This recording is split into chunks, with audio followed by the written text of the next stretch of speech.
The views and opinions expressed on this program are those of the participants and do not reflect the views of BronxNet or the program underwriters.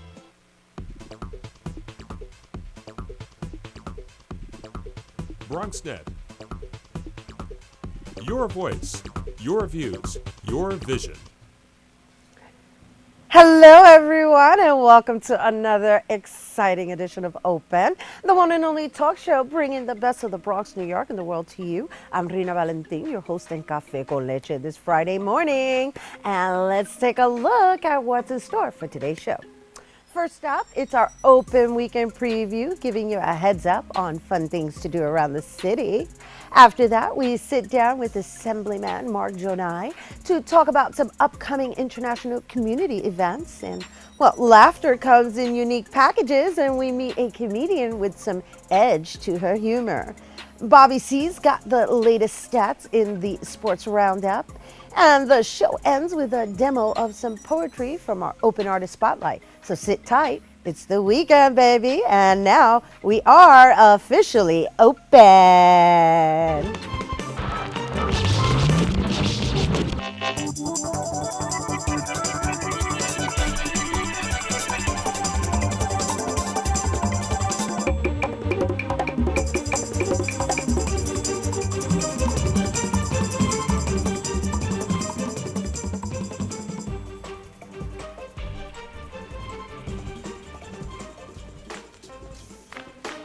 Hello, everyone. Welcome once again to Open Friday. I'm Rina Valentin, your host in Café con Leche for the next hour. And, remember, we're always reminding you to stay in touch with us. Check us out on Twitter at BronxNet TV with 2 T's and on Facebook at Open BronxNet Television. And, don't forget to tweet me personally at Rina Valentin. We have surprises happening down the line with social media, so you don't want to miss out on anything, and make sure you stay in touch with us. And the weekend has arrived, so let's get into all the fun stuff. It's time for our Open Weekend Preview.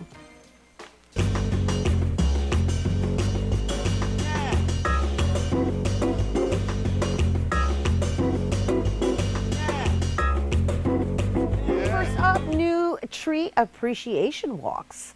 This event will include community history and tree identification among neighbors and friends walking both Bronx Park and nearby streets. Walks begin at the intersection of Bronx Park East and Waring Avenue between Allerton and Pelham Parkway, and that is happening on Thursday, August 29th at 7:30 p.m. And for more information, you can visit facebook.com/Bronx River Sankofa for more. Next, family value screenings. The new film about the values of an African family fighting to blend their African past and American future will be screened at Ebenezer Assembly of God.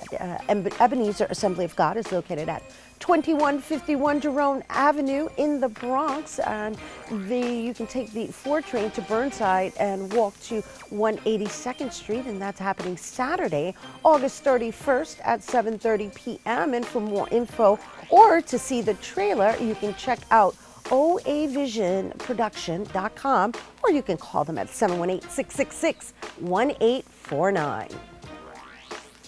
And to round out the events for today, Black Latina, the play. Upon its debut in 2009, Black Latina was originally performed as a one-woman show. Redesigned by Veronica Caicedo, each character delivers a testimony that justifies assigned emotions and offers varying views, ideas, and experiences. The current run is trilingual and is presented in English, Spanish, and Portuguese. And there will be a small Q&A that will also follow the performance. And Black Latina, the play, runs Wednesday, September 4th through Sunday, September 8th at 5 p.m. each day. And that's happening at Urban Stages, located at 259 West 30th Street in Manhattan. And for more info and tickets, you can check out brownpapertickets.com/event/407611. And that is what we have for you to do. So let's try to avoid the raindrops this weekend. But in any case, be sure to enjoy the last bit of summer. And so now we are gonna go to my BAF. That would be my best animated friend, Gail. How you doing, girl? You know.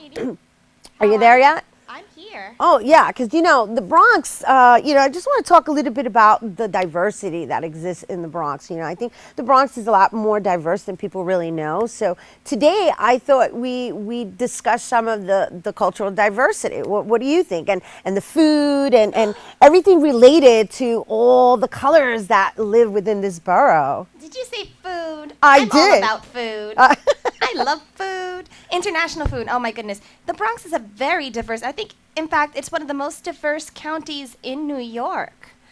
And the food that's around, like, oh my goodness, I'm so excited for Sunday for the International Food Show that's going to be on Allerton Avenue. So do you have any particular favorite foods that you like to mention? Oh, I'm a big fan of French desserts. And I love me some Dominican food and Puerto Rican food. I just love food. Well, I hear Albanian food is going to be the theme this year. Oh, I've never tried Albanian food. Have you?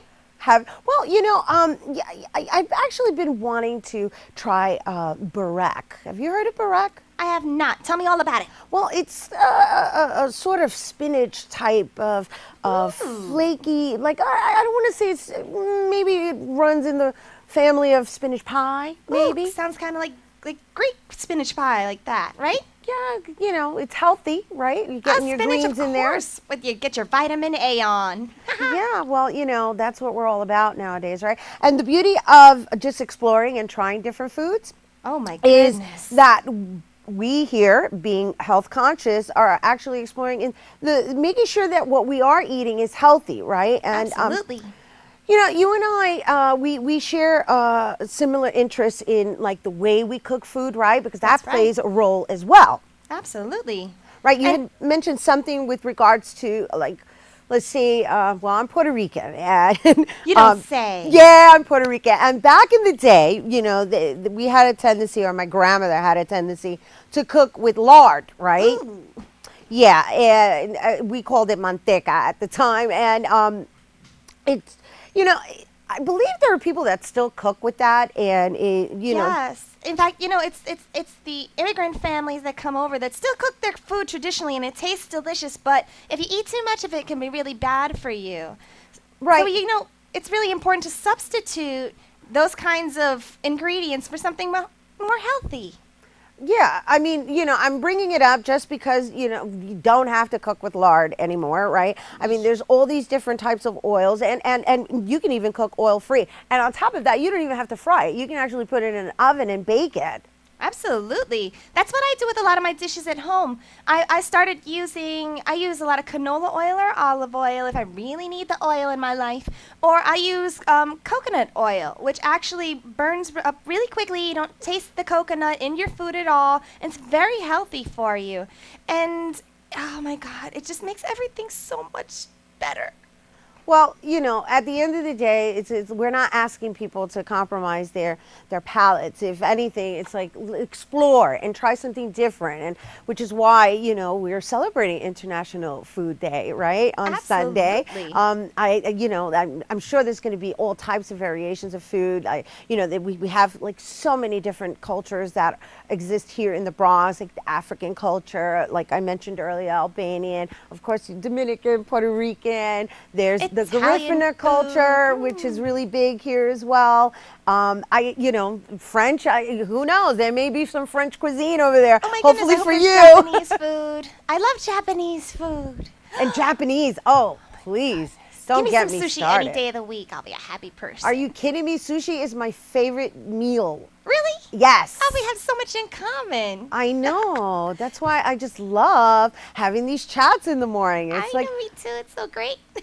So, Oh my gosh. So, which is your favorite of sushi? Just because we're on the topic. Salmon. Salmon. Hands down salmon. Hands down salmon. Well, I actually like when they put the cucumber in there and it gets a little, I have a crunchy thing. I have a little fixation with Ooh, like you like that California roll. Yeah, I like the California roll, but I like the salmon. I like the spicy tuna. I like sushi. I even eat eel. I never thought I would eat eel until I started eating sushi. Oh my goodness, I can't stop. It's in my face. I'm like nom nom nom nom nom nom nom. I'm a food person. I can't help myself. Okay, so good. I'm getting really hungry right now, just having this conversation. Sorry. But no, please, it's all good. Once we're done, I'm probably gonna go get some sushi. Yes, take me with you. And so, just going back to the topic of food and just the way we're eating and just being mindful of the dishes and how we're cooking it. The other thing to consider is obviously the portion control and even the combination foods. Oh my goodness. And it's so easy when we go to festivals like this to eat with our eyes and not with our stomachs. Everything looks so good and you always want to try something new, and it can be really easy to really jump off that bandwagon of that diet. But you know what? We have to remember that our health comes first. Yeah, and you know what? I don't think there's anything wrong with exploring and trying different things. Just don't overdo it. That's all. Don't pile your plate. Yeah, don't pile it. Right. It ain't a barbecue. Right? Don't take 5 of that one thing. Take 1, leave some for everybody else, and if you really like it, come back to it later. Exactly. And you don't have to eat everything on the plate either. You can always wrap it up and take it for the next day. And it's really a good idea to bring a bottle of water with you, because if you're drinking water, you're less likely to eat too much. Yes, exactly. And that's what we're trying to avoid, overeating. Absolutely. Well, this has been a very interesting conversation regarding food. I mean, usually we're talking about exercises. It's all related because, like I mentioned earlier, we're all on a health conscious kick. And you know what we're going to do, Gail? We're actually going to turn our attention to outside, right? We actually have a BronxNet correspondent, Marissa White, and she's actually talking to Bronx residents about their favorite food in the Bronx, in this great borough of diversity. Good morning, Marissa. 9, 8, 7, 6, 5. Marissa, can you hear me? Hi, Open viewers. This is Marissa. We're standing on Kingsbridge Avenue in the Bronx live, and we are talking to some of our Bronx residents about what kind of foods they like to eat, being that International Food Day in the Bronx is coming up. And I have Jessica here. So Jessica, tell me, what are your favorite ethnic cultural foods and why? My favorite would have to be Spanish food and Caribbean food. And go ahead. Where in the Bronx do you visit? For Caribbean, I like this little spot on Gun Hill Road, right on 219th Street. I don't know, outside of the 2 train. I don't know the name of it. I know it's delicious, and it's really authentic and amazing. So what do you enjoy from the Caribbean restaurant? What's your favorite dish that they make? By all means, curry goat. Give me curry goat any day of the week, and I will eat it all day, every day. Hungry. Awesome. Thank you, Jessica. Have a great day. You too. Lorna, come tell me. This is our friend Lorna. Lorna is going to tell us what kind of foods do you like to have, Lorna, and why? Oh, I like Korean. There's a lovely Korean barbecue here on Kingsbridge Road, about 3 blocks down on the right. And also Mexican and Dominican and Puerto Rican. What kind of foods, when you have Dominican food, what's your favorite dish to have? Maybe, I can't think of the word. Okay, how about the Korean? You like the Korean barbecue. What do you normally order when you're there? I like bibimbap in the Korean one. And empanadas, I like tamales. And do you like the smaller places here? What draws you to some of the small places in the Bronx? Well, like the tamale ladies right here on Kingsbridge Road, they're delicious and fresh and inexpensive. Awesome. Thank you, Lorna. Have a great day. Thank you. Awesome. Thank you. John, come on over. We have our friend John here. John's going to tell us. So what is your favorite ethnic food? Well, either Mexican or Italian. So when you have Mexican, what do you order from the Mexican place? Well, tacos. Much easier. Any place in the Bronx that you visit, little places here that you like for Mexican and Italian? Well, sort of. Somewhere around here, in White Plains Road, you know. Thank you, John. Have a great day. Thank you. Thank you. So this is, you got a little bit. We have some Korean, we have some Mexican, we have Dominican. My favorite pizza in the Bronx, hands down, is pizza. I can eat pizza every day, but International Food Day is coming up in the Bronx, so we urge you guys to get out there, visit the little places on Kingsbridge, go to your little neighborhoods, these little mom and pop places that make their family recipes, that share their culture and their diversity with us. So we encourage you, get out there, enjoy your food, and come visit Kingsbridge Avenue. Awesome. Thank you so much, Marissa. That was so exciting, wasn't that? Yeah, nice and live, and definitely left us hungry over here. I mean, we mentioned some curry, Korean, Mexican, Dominican, Puerto Rican, Italian. I forgot to mention calamari is one of my favorites, and tacos. And once again, we are just basically inviting you all to enjoy this Sunday celebration at the International Food Day in the Bronx, happening on Allerton Ave. All right, so I told you we had exciting things coming up, and well, we'll be hearing some more from our reporters out and about in future shows, but we have to take a break, and we'll be right back with Assemblyman Mark Gjonaj after this.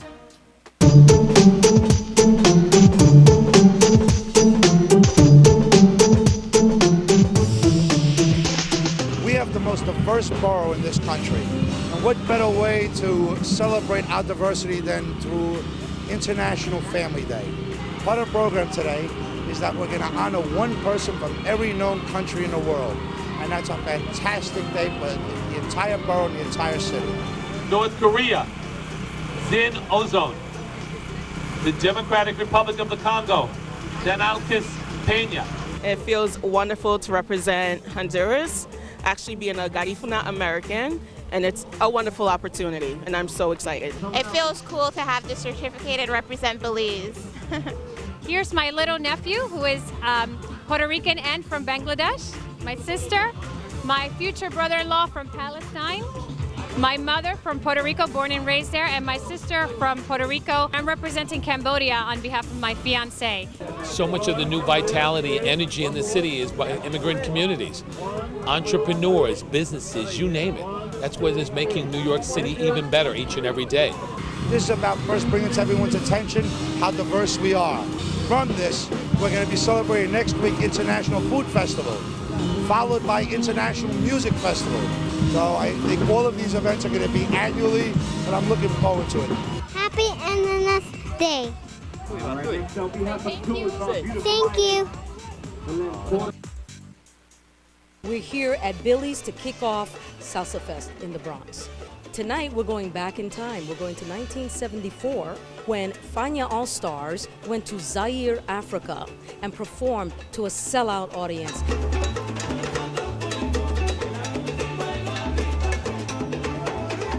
Salsa has its roots in the Bronx, so it stands to reason that the Bronx would be celebrating salsa. So we're gonna go back in time and we're gonna see some of our favorites. We're gonna see Hector Lavoe, we're gonna see Celia Cruz, we're gonna see a whole load of Fania All-Stars that we remember back in the day when the music just started, when it became this global phenomenon, when it became what it is today. And people are just gonna dance and enjoy the show.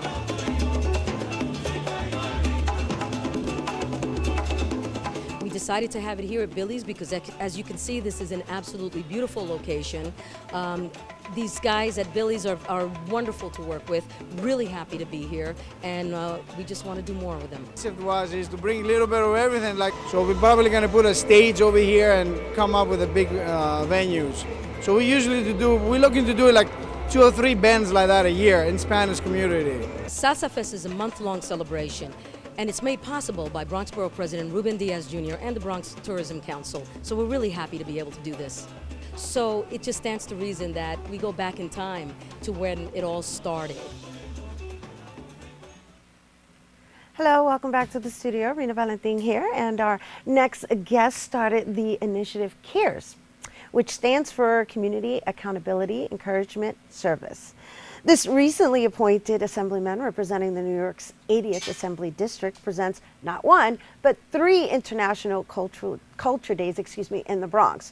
We spoke about International Family Day. We saw a preview, actually a package on Family Day in just a few minutes ago, and now we actually have an International Food Day celebration and a music day that are both upcoming in the lineup. So to discuss these upcoming celebrations that will be hosted by our very own Baron Ambrosia and Michael Maxnavi, we welcome Assemblyman Mark Jonai. Hello, and thank you for being here with us this morning. Well, thank you for having me. It's wonderful to be here. Yeah, so congratulations on your newly appointed position.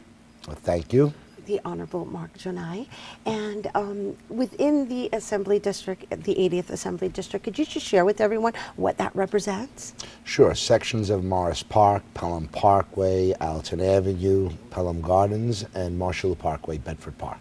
And how has that been for you, actually managing those areas? Well, I know the areas very well. I've lived in them my whole life. I've had a business that involved me walking those areas, so they're very familiar to me. Right, you were actually a business owner prior to becoming Assemblyman. That's correct. And the past life. In your past life? Interesting. What do you consider this life now? Moving forward. Nice, nice. And advocating for the community, which is a beautiful thing. Certainly is. So what are some of the things that you have actually applied yourself to that will enhance our community? Well, going back to June, we had our first time Bronx Day in Albany. When I was running for office, I advocated to the people that I was going to bring Albany to the Bronx. I had gotten it wrong.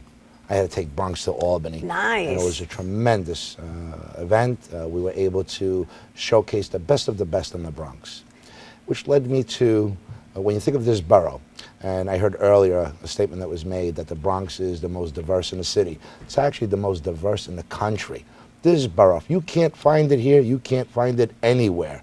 And I can easily convince you of that. We just celebrated International Family Day, where we honored 198 people, one from every known country in the world. Guess what? We found them all in the borough of the Bronx. And that's tremendous. When you think of it, that you can find a person from any country in the world in this borough. We truly are the borough of immigrants. And it's a wonderful place to live, raise a family. But the real true beauty in the story is this borough, this country, the greatest country in the world, not only allows you to become a part of its mainstream, but it allows you to hold on to your rich cultures and traditions and languages.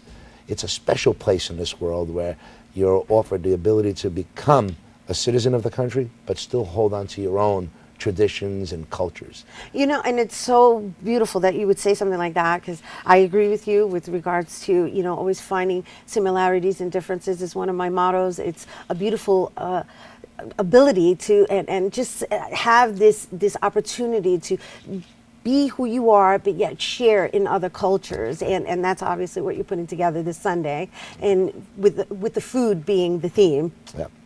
Well, when you think of cultures, the first part of it was recognizing the various nationalities and ethnicities that exist. The second part of it is obviously the food. And you'll start to realize that we have a lot more in common.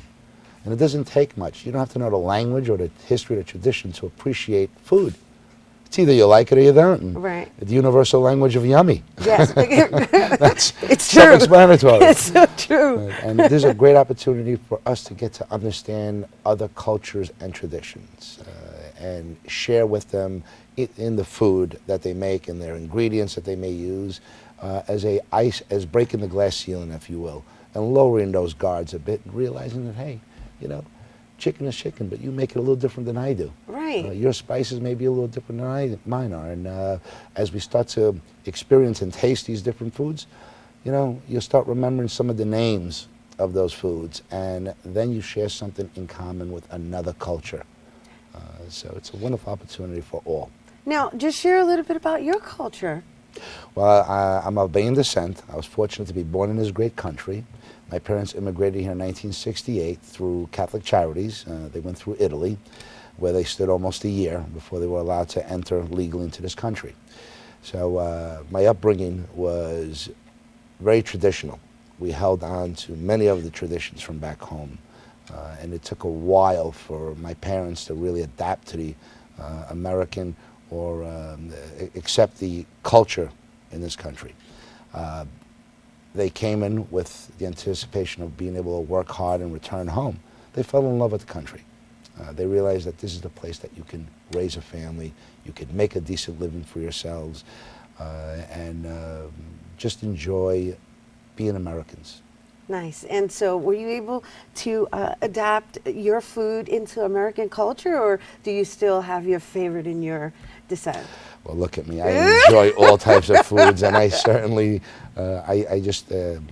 we've not only have adapted, but we've shared our foods. And you mentioned earlier burek, for example, Yes. which has become a delicacy in the Pelham Parkway, Arthur Avenue region, if you will, Little Italy. It's just, we see so many different ethnic restaurants out there. And we owe it to ourselves to taste, sample, and decide for ourselves what we appreciate and what we like.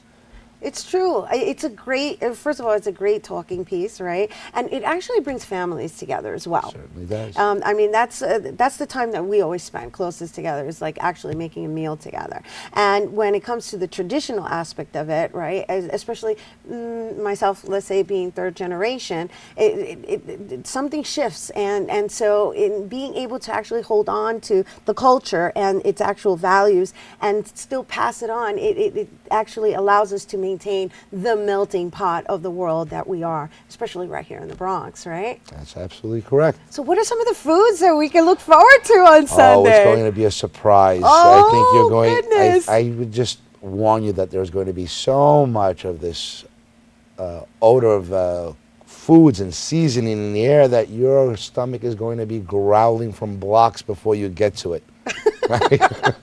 I'm hungry now. I mean, all this food talk that we've had all morning has got my stomach growling already. And so basically you're saying the whole block is going to smell of the aroma of all these different cultural food preparations, but you won't give us a little taste? Just It's going to be a surprise. A surprise. But I'll tell you, it's just not going to be about food. We have live performances that day. We have activities and games for the kids, including hay rides and bouncies and clowns.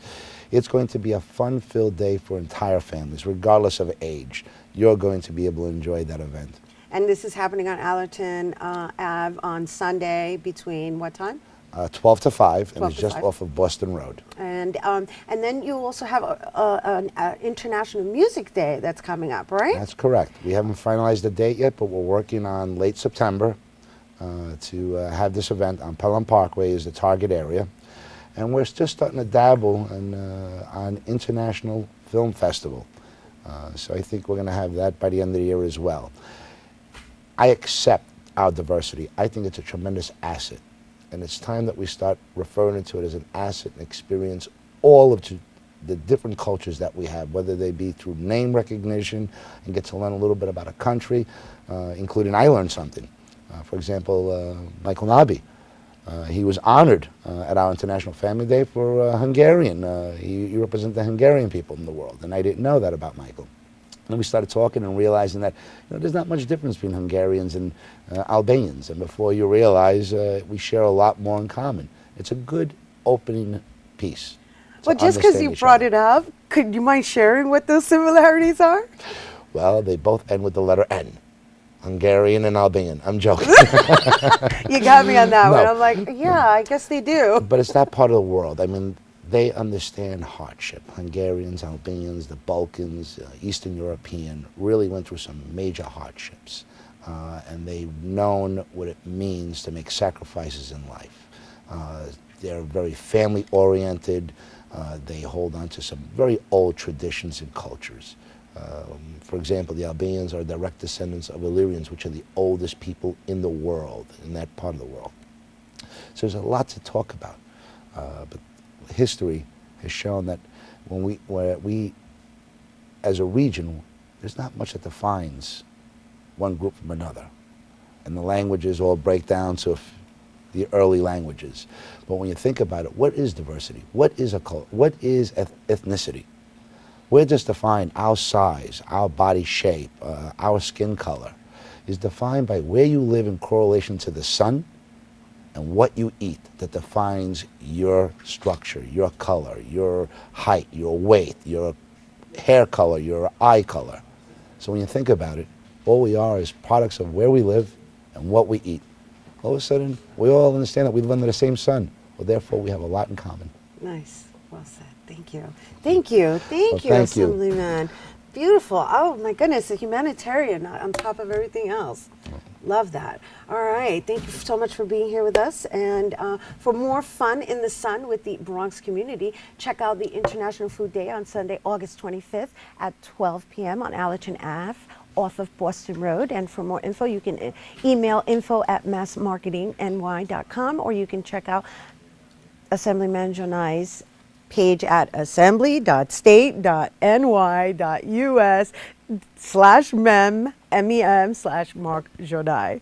All right, that was a lot, but make sure you look it up. We'll be right back with Bobby C. Don't go anywhere.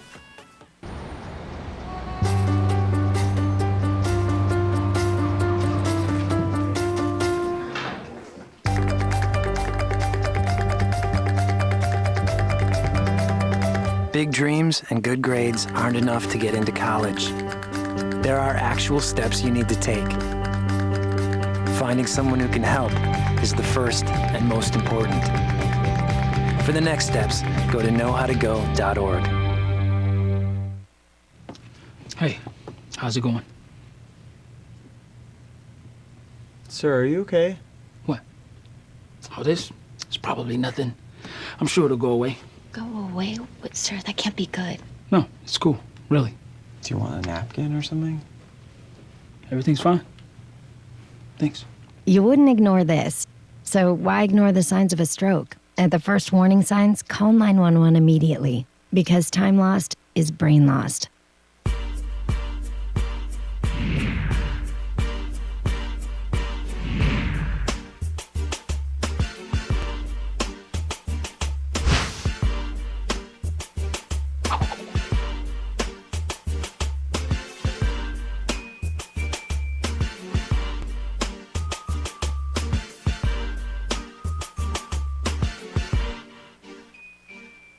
Our weekend sports starts right here at MetLife Stadium, where the New York Giants fell in Week 2 of the preseason to the Indianapolis Colts. G-men are trying to rebound as we go into Week 3 against the New York Jets. Unfortunately, the offense was a bit stagnant in Week number 2. We go inside the locker room for more with the New York Giants.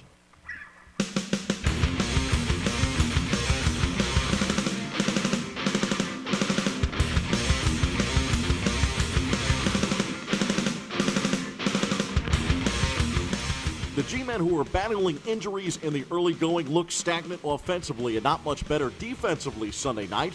Rising star quarterback Andrew Luck led the Colts to a 20-12 victory. Luck and the Colts scored on 3 straight possessions, while the Giants failed to get in the end zone, settling for 4 field goals in defeat. We just got to look at the game film, make sure everything's happening in a timely fashion, and hopefully do a little better on those conversions. We had a couple opportunities down there in the red zone that we should have capitalized on. We got to go look at the film and get better from there. Big Blue is hoping for better returns with the preseason winding down. They'll welcome the neighboring rival Jets Saturday night. We have a lot of work to do, but individuals are, they're doing their thing. They're going out and they're playing hard. They're executing. They're moving their way up the depth chart, and I think that's a lot of what preseason is about. Now, this next game is going to be a test for us as a group to make sure that we can get out there, get the checks, get the calls, get everything lined up the right way, and play sound football on both sides of the ball.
And we're back. The Giants and Jets square off Saturday night at 7 p.m. at MetLife Stadium. The G-men will welcome back former starting cornerback Terrell Thomas, who will be playing in his first game in 2 years after tearing his ACL twice since.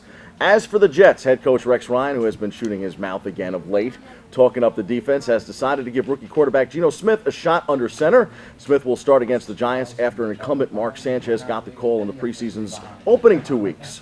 In other NFL news, former New England Patriots tight end Aaron Hernandez was indicted on Thursday on first-degree murder and weapons charges in the death of a friend whose body was found about a mile away from the ex-player's home. To better news back here in the Bronx, where the Yankees are surging. The Bombers won their 5th straight on Thursday afternoon, topping Toronto 5-3 in a matinee that was delayed by rain. Andy Pettitte and the Yanks look sharp in closing out the Jays and will now head off to Tampa to continue their dogfight in the wild card race. Boston slugger David Ortiz believes pitcher Ryan Dempster awoke Alex Rodriguez and the Yankees last weekend in Beantown. Dempster hit A-Rod last Sunday at Fenway Park, and the Yanks haven't lost since. The Rays have 4 more wins than the Yanks and lead the wild card race. The Pinstripers are now 3.5 out in the wild card chase. Great week for the Yanks. Congratulations are in order for Ichiro, who collected his 4,000th professional hit in Wednesday night's win. The Yankee right fielder joined Pete Rose and Ty Cobb as the only players with 4,000 career hits and the highest levels of professional baseball. We go inside the locker room for more. What happened tonight, I wasn't expecting.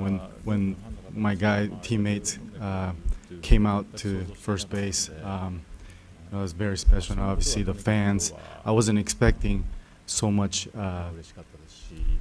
joy and happiness from them, and that's what made it very special tonight. Not just the number, but all the things that happened with it, that came with it, was very special. It's an amazing feat. Obviously, it didn't bother him. He wasn't thinking about it because he got out of the way pretty quick tonight. So, but it's a testament to how hard he's worked, how long he's been in the game, how he stays healthy, the way he goes about his business. He's a great player, and he's been a great player for a long time.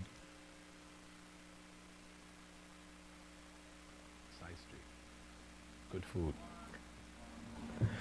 Another milestone right here in the Bronx. Across town, the Amazons had an off day on Thursday following a defeat to Atlanta at home on Wednesday. The Mets are 4-6 over their last 10 and will continue the homestand this weekend against Detroit. 7 games remain on the homestand for the Mets, who will welcome Philadelphia Monday to Citi Field, where the Phillies have a new interim manager and Hall of Famer Ryan Sandberg after letting go of Charlie Manuel this week. The Mets will have a new pitcher on the mound tonight, too. Former Red Sox star Daisuke Matsuzaka was signed yesterday and will now start tonight for the Mets. Time for a few quick hitters from around the world of sports. Baseball star Ryan Braun finally admitted to PED use in a statement this week. He apologized for taking steroids during his 2011 NL MVP season. Knicks superfan Spike Lee says newest Brooklyn Net Paul Pierce is talking crazy about the Knicks and the rivalry. The director, producer, actor, and writer says he likes how the Knicks are quietly assembling their team. We are just days away from the start of the U.S. Open. Tennis will be back in Flushing Meadow. Arthur Ashe Kids Day is Saturday, and tickets are hot. And as for the action, fans are excited. Defending champ Andy Murray could face top-seeded Novak Djokovic only in the semifinals, while Rafael Nadal and Roger Federer might meet in the quarters. Opening round action begins Monday. Those are the headlines. We hit the C-list for the Bronx Story of the Week.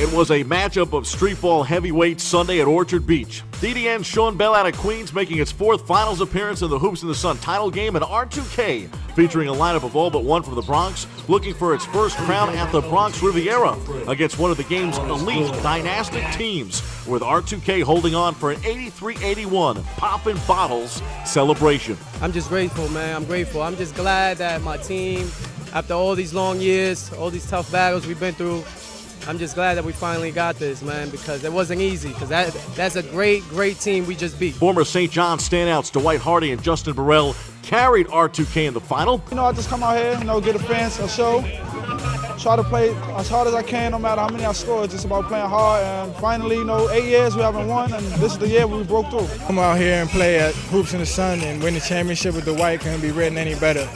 We came out, played hard. Rod always coaches well. He knows how to get his players going. So to beat Ron in the championship is a big deal for us. R2K pounded the ball inside to Burrell and fellow Bronx big man Jared Famous early and often, opening the guard play for Hardy and company, who put on a show offensively. This is a great experience. We grew up together. We played together since we were about 14, 15 years old. And being from the Bronx and playing in the Bronx tournament is great because, we want to win that because we're from the hometown. We don't want somebody else to come in and take what's ours. Local guys always shine in these moments. And I think the program today do a good job of picking these guys up. School a little more prevalent today than it was back then. And you see guys with these D1 backgrounds coming out and really, really feeling the streets. Hoops in the Sun stole the headlines last weekend at Orchard Beach. This weekend at the Bronx Riviera, it will be BronxNet and Latino Sports duking it out for basketball supremacy in our annual bragging rights game for a good cause. Let's discuss in the Sports Corner.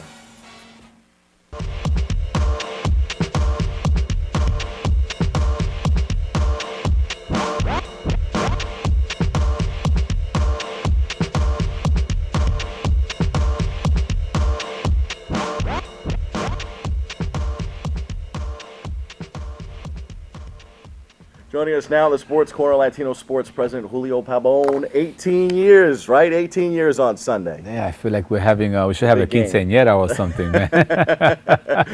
and you were working on your jump shot, I heard, in the hallway. Yeah, I got some paper here from the floor, and I was just trying to, get some jump shots because last year I think I only played with 3 seconds.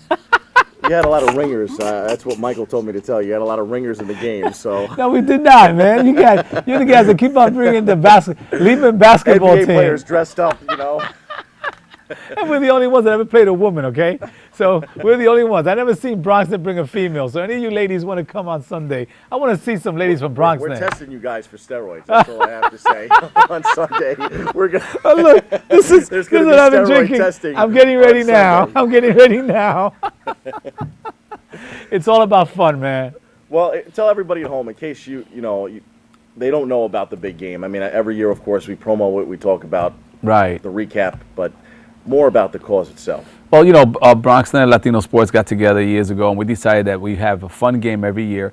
Celebrity game, meaning anybody who wants to come. I mean, you're a celebrity. People might not know this, man. To me, you're a celebrity. The way you do sports, man, that's our way, man. And you give people a good. Me up for the big game, yeah, so you can play with us. I'm the only guy that's played for both teams on the same day. Yes, you did, man. Yeah. And then we've had Congressman Serrano come over. We've had Big Pun, Fat Joe. We've had La Bruja. We've had Magic Juan. This year we confirmed Frankie Negron, salsero, great salsero. He's coming. He wants to play, and maybe we get him to sing a song or something. It's dedicated to a very serious cause here in the Bronx, which is the prevention of child obesity. We're going to have this year a big jumper so kids can come and play. We have a face painter. We're going to have a lot of literature. We have our annual health mobile. So as you know, sometimes these people never get a medical examination. They come every year. We've been seeing the people for 14, almost 16, 20 years come every year, and that's the only place that they get to get a free medical. So we provide that service, and it's a great fun. I mean, we have music. Joey Cruz, he's there with his crew. He helps us out from Hoops in the Sun. We dedicate these games always to his father, and it's just about having fun. And at the same time, educating people to the issues of child obesity. So obviously everybody that gets to come out gets a health screening if they want. They learn about a good cause. But the game itself is also highly competitive. Oh, yeah. We talked about moments ago. I mean, last year we won the trophy, but typically it almost kind of goes back and forth from year to year. It does, right. And this year we also have another game which is very important. We have the Pro Legends. So all the retired guys that played at the Rutgers tournament, the Harlem Pro Legends, they will play against the Puerto Rican Pro Legends. These are professional basketball players who have retired from the Puerto Rican Basketball League. So we got the best of the retired Puerto Rican players playing the best of the retired Harlem players, and that's called the Harlem Puerto Rico Retired Players Game. And that's not sponsored by AARP, but we will have a lot of Bengay. I would like to think that this is probably one of the most unique types of games, because I doubt that there are many television stations that partner with organizations like Latino Sports. With you guys, Latino Sports Ventures do so much around the community.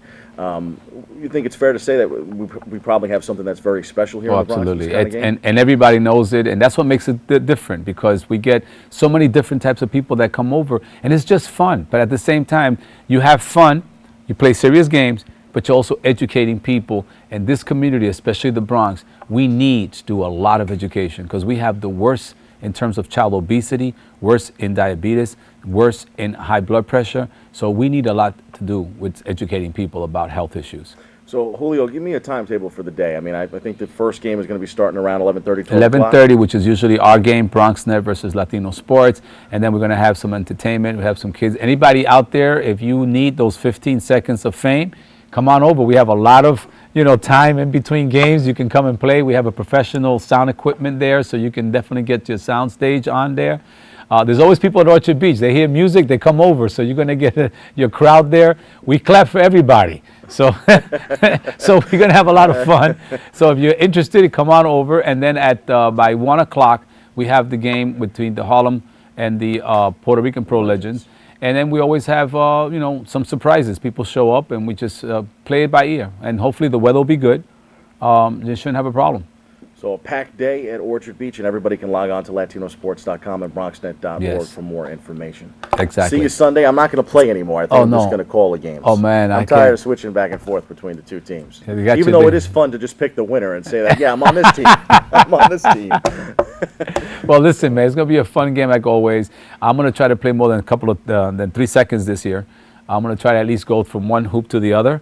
And if I get 2 Are you points, bringing Carmelo Anthony this year, or who's? well, who's I was trying to bring what's his name, Felipe Lopez. Felipe Lopez. He's pretty But good. we've been having problems in trying to communicate with him. But he might show up. You never know. That would be awesome. Julio, thank you. So it was a pleasure, man. And the Sports BronxNet, Corner, thank you. Sunday, don't miss it. BronxNet Latino Sports at Orchard Beach. We'll be right back with our open Artist Spotlight. Today we're celebrating the South Bronx tribute and Latino MVP to Mariano Rivera, a day where he's honored not only for his hard work, but also for the legacy he's leaving behind. Latino Sports honored Mariano Rivera for the 6th and last time recently. This one-of-a-kind baseball star was being honored for his humanitarian work, which made him much admired among the community, according to Julio Pavon, president of Latino Sports. Well, we're very happy that we are a South Bronx organization and we get the #1 closer in baseball history to be sitting with us here today having lunch. What is Mariano Rivera's secret ingredient? His ability to be one of the best, but then his ability to be a human being, a person that's always signing autographs for kids, a person that you see comes here to the South Bronx and has lunch with us. Not too many baseball players would do that. I always say that it's a privilege and I'm humble to be here and receiving all these awards, but it's what we do for the community. We here in the Bronx and helping the community, helping South Bronx is what we do. During the event, Rivera gave out autographs to kids who are inspired by his power on the field and his work off the field. In return, he received paintings and photographs. Attendees donated to Rivera Foundation Brandon Steiner and waited for a chance to meet the man himself. I'm a huge fan of Mariano Rivera. I mean, I'm a Yankee fan, but like they were talking about this today, what an incredible man, what he does for charity, his spiritualness, it's just amazing. So to be able to paint a legend like him, but also a great person, there's no bigger honor for me to have one of my paintings in his collection. It was clear from the outpouring of love and praise that this shining star of baseball, whose hard work and dedication have inspired so many, both young and old, will be extremely missed. Reported for BronxNet, Halsey Paula. Hello and welcome back to the studio. You're watching Open, and it is, it's time to start the weekend, people, right? But we can't end the show without some She's So Funny. That's right. It's our Open Artist Spotlight. The Open Artist Spotlight is made possible in part with public funds from the Bronx Council on the Arts through the New York State Council on the Arts Decentralization Program. writer, comedian, and poet, has played Madame Ellipsis at the Summer Short Play Festival. She's known for her getting her poetry on at NYC Readings, that's New York City Readings, and makes a living as an adult education instructor, and all with a very distinct Bronx accent. Please welcome Mindy Matijesevic, I said it right, to the Yes. show. Thank you. Hi. Hello and welcome. I said it right, right? Right, according to me and my mother. But ever since many more Yugoslavians have arrived, I've learned that I've been saying it wrong. Really? Yeah, it's supposed to be Matijasevic. Ah. I would have never even turned my head if someone called me that. Because I'm so used to Matijesevic. I grew up with my American mom. So then the J is kind of like a Y. Yes. Marijasevic. Vich. Vich. Yeah, even though it doesn't have the H, the C's are J. And as I tell everyone, it's best I didn't grow up with something ending with itch. It was kind of rough in junior high for that kind of thing. Yeah, I guess. So, thank you for being here with us and to share a little bit about your background. Obviously, we just found out you're Yugoslavian or of Yugoslavian descent, half Yugoslavian. What's the other half? American Jewish. Nice. I came out looking Puerto Rican. Married a Puerto Rican. And I have a blonde Irish-looking son. It's really funny how that works. You have a blonde Irish-looking son. That's so interesting. Did you hear what she said? Yeah. She said she's half Yugoslavian, half Jewish, and she came out looking Puerto Rican, and then married a Puerto Rican, and then gave birth to a blonde son with blue eyes. Right. Right. You got my eyes. Anyway. I love it. No, because today's topic has been about international, right? That's as international. I know. I'm a real Bronx girl. I wish we had a picture of him. I'm more Bronx than any one ethnicity, really. Right. Anyway, I grew up here. I work here. I love my work. I work with people who dropped out of high school years ago. Mm-hmm. It was actually a math student of mine who who always used to tell me, Mindy, you should be a comic. And I'd say, oh no, in math class, if I make you laugh, it's a bonus. But on a comedy stage, you have to be funny. Right. And the idea of getting up there and not being funny was terrifying, right? So I used to say to myself many years ago, you want to do it. And if you can survive giving birth, you've got to do comedy. Because I figured how much harder could it be, right? So then I had my son, and my husband didn't turn out to be the husband of my dreams. Okay. And I used to sit up all night with the crying baby, and then on breaks, and I sit there and think, boy, your marriage has gone down the tubes when you start worshiping Lorena Bobbitt. Oh, goodness.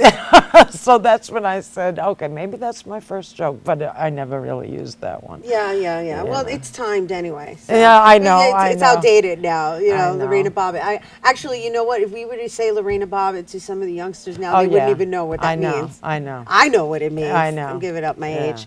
Anywho. No, and look, I was trying to form a trio with two other divorced women comics. Okay. And we're called the Divorce Divas. The Divorce Divas? And actually, we are trying to put together a show. We were trying for November, but we just lost one of the divas and the space, so this is still in process. Okay. But I would love to, for interested people, to get on my mailing list, and it would be 3divorcedivas@gmail. 3, the number 3. So that I just love the title. I'm giggling just as the yeah, title. I love it too. 3 Divorce Divas. And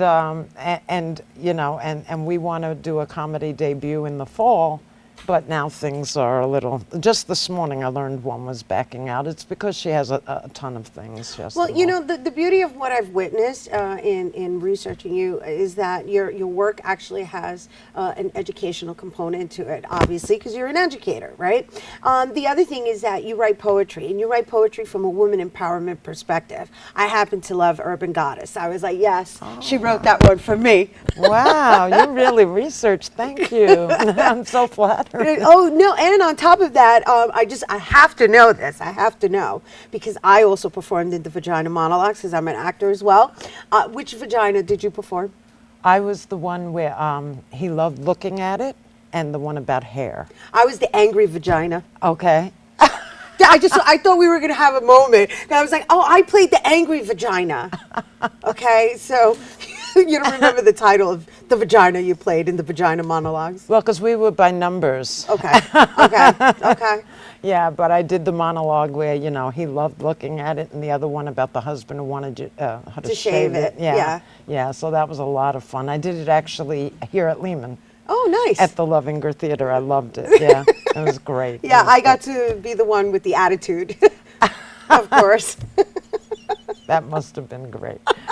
Okay, so moving along, right, I just wanted to share that with you because it's that to me is like a woman, like that's a sharing moment, right? Eve Ensler's Vagina Monologues, they've been out there for like years and they advocate, you know, domestic violence awareness, and we're all about that as well. So, back to the work that you write in the poetry and the comedy, even though it's comical, right? And I also saw a piece where you actually were doing stand-up comedy at a poetry reading. Hard, that's hard, yeah. Poets are thinkers, and Right. they actually would apologize for making sound. And we're like waiting for the laughter. Right. And afterwards, they're coming up to me one by one. You were great. I went, really? I wouldn't have known. And they're like, oh, you need to hear laughter. Yeah, we do. So what are you going to do for us before we leave? Are you going to do poetry or comedy? Well- Well, you've been doing comedy, so I would say Let go me- for the poetry. No, well, I wasn't thinking as a poet when I came here. Okay. I was really wanting to promote the Divorce Divas show. Okay. But then just this morning, like I say, one backed out. That's the nature of the biz. You just got to keep positive. Right. And, you know. Yes. There's plenty of divorced people. There's plenty of divorced people. Whom She's like, well, we lost one of the divorce divas, but I'm sure we'll be able to cast that part again. I'm sure we will. I know with my marriage, look, the odds were against us. It was a mixed marriage. He was male. Right. I mean, you know, and I should say that for years I was trying for us to separate, because I would have been fine separated and on his benefits. You know, that would have worked for me very well. Right. But, okay, it didn't go that way. Yeah. So I, for years, I was trying to get rid of him. I had to get really creative. And then finally, when he left, I knew in a short time things changed for him, because he started saying things like, Mindy, we didn't want the same things out of life. We didn't have the same priorities. And I'm sitting there thinking, what? I mean, it seemed to me we both always wanted to run my life. Well, that's a man thing, and that certainly is a pun. And thank you for sharing. Thank you for having me. Of course. Oh, goodness. That was fun. That was so much fun. So for more on Mindy Matijasevic, right? Did I say it right? It's all right. Well, it's Matijasevic, Bronx style, but it's the proper way is Matijasevic. I said it right. Yes. All right. You can go to she'ssofunny.org. Yeah.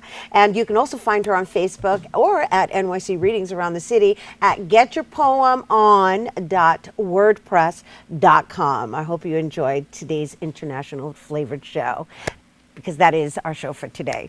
All right. Special thanks to all of our guests for sharing their talents and coming through, and to you, our viewers, for tuning in. If you missed any part of the show, you can tune into the Recablecast tonight and throughout the weekend here on BronxNet, and of course 24 hours a day by going to bronxnet.org. Once again, I'm Rena Valentin, and from all of us here at Open, may the universe provide peace, prosperity, and love. Mwah. Adios.